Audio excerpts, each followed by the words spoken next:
Trump Legal Cases Digest, December 18, 2023. Mixed signals from Trump D.C. and Supreme Courts. Big blows in Georgia and New York. Former President Donald J. Trump is entangled in a series of simultaneous legal battles, encompassing issues such as alleged election interference, financial dealings, and other legal matters. From accusations related to efforts to overturn the 2020 presidential election results to civil fraud lawsuits, the legal landscape surrounding Trump is intricate and multifaceted. This intricate web of litigation provides a comprehensive overview of the legal challenges faced by the former president, capturing the attention of the public and legal observers alike. In case you missed these, here is a summary of the significant developments in these cases. Election interference case: Jack Smith secured two star witnesses against Donald Trump. In a groundbreaking development, on December 18, Jack Smith has secured two star witnesses against Donald Trump, as the two Georgia election workers, Ruby Freeman and Shai Moss, who recently won a monumental $148 million defamation case against Rudy Giuliani, are poised to play a pivotal role in Trump's election fraud trial. Asserting their significance, law professor Ryan Goodman emphasized that the verdict in favor of Freeman and Moss is indicative of the trajectory Trump is likely to face before a jury. Goodman, a former special counsel at the Department of Defense and current New York University law professor, underscored the heroic stature of Freeman and Moss, labeling them as American heroes. The prosecutors in Trump's election fraud case, signaling their intent on December 5, plan to introduce evidence related to the targeted attacks Trump continued to levy against Freeman and Moss, even after they faced vile and racist threats. Senior Assistant Special Counsel Molly Gaston highlighted Trump's persistent false claims and attacks, revealing how Freeman and Moss endured threats and harassment. The inclusion of Freeman and Moss in Smith's case further strengthens the charges against Trump, particularly in the Georgia section, encompassing evidence from 7 states where illegal interference in the 2020 presidential election is alleged. As Trump faces indictment on 4 counts related to efforts to overturn the 2020 election results, the involvement of these key witnesses adds substantial weight to the prosecution's case, setting the stage for a significant legal battle. Supreme Court provided Trump with new evidence against Jack Smith. The U.S. Supreme Court agreed last Wednesday to hear Fisher v. United States.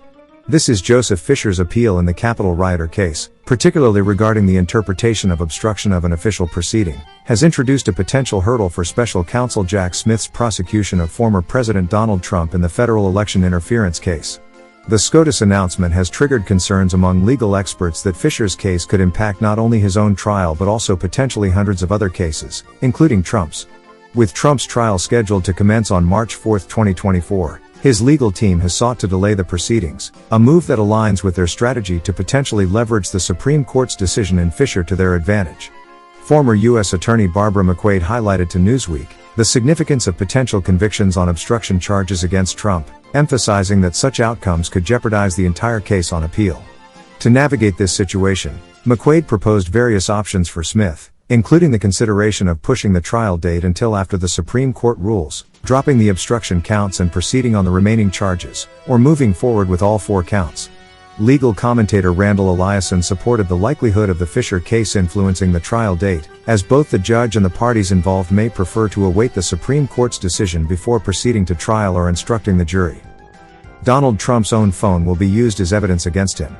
In case you missed this, the revelation that images found on Donald Trump's phone, as well as those on the phone of his co-conspirator, identified by CBS News as Rudy Giuliani, are also to be used in the trial, which is due to begin in Washington, D.C. in March. Rudy Giuliani will be presented as evidence in his upcoming election fraud trial marks a significant development, as disclosed in a recent court filing. Although the nature of these images has not been disclosed by prosecutors, the inclusion of phone records and geolocation data is poised to play a crucial role in shedding light on Trump's movements and social media posts during the January 6 riots at the Capitol building. Former technical advisor to the January 6 committee, Denver Riggleman, highlighted the importance of such digital evidence, emphasizing the power of data to reveal the pattern of life and serve as a reliable account, unlike potential falsehoods during interviews. Chief Prosecutor Jack Smith's decision to call 3 phone data experts, including one who analyzed images found on the phones, further underscores the gravity of the evidence that will be presented in court. With Trump facing 4 counts of alleged efforts to overturn the 2020 election results, including charges of conspiracy to defraud the U.S. government and conspiracy to obstruct an official proceeding, the utilization of digital evidence is a formidable component that could have significant implications for the trial outcome.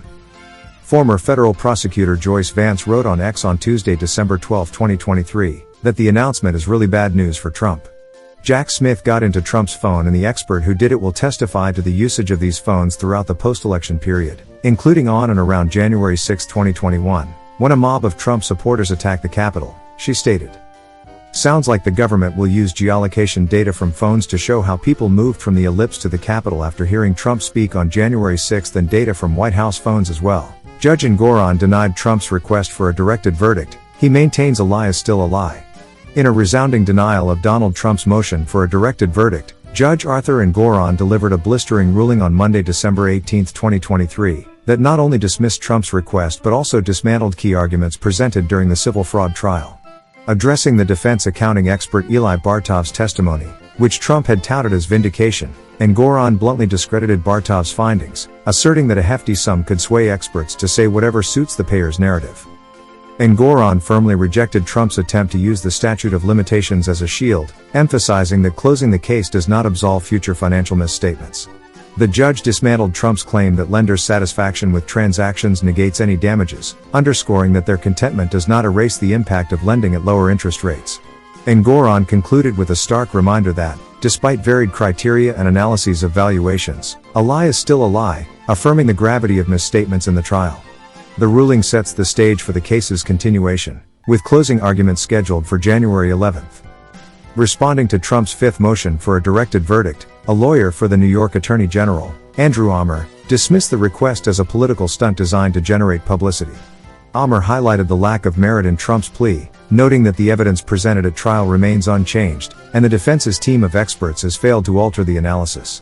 Drawing a vivid analogy, Ammer likened Trump's case to a fine Bordeaux that doesn't improve with age, emphasizing the ongoing ineffectiveness of the arguments presented by Trump's legal team. Referring to Engoron's previous rulings, Ammer accused the defendants of persistently relying on rejected arguments, characterizing their actions as whistling past the graveyard. The Attorney General's response underscores the determination to proceed with the case, dismissing Trump's attempts to halt proceedings as unsubstantiated and rooted in political theatrics. Mark Meadows denied a request to move his Georgia case to federal court.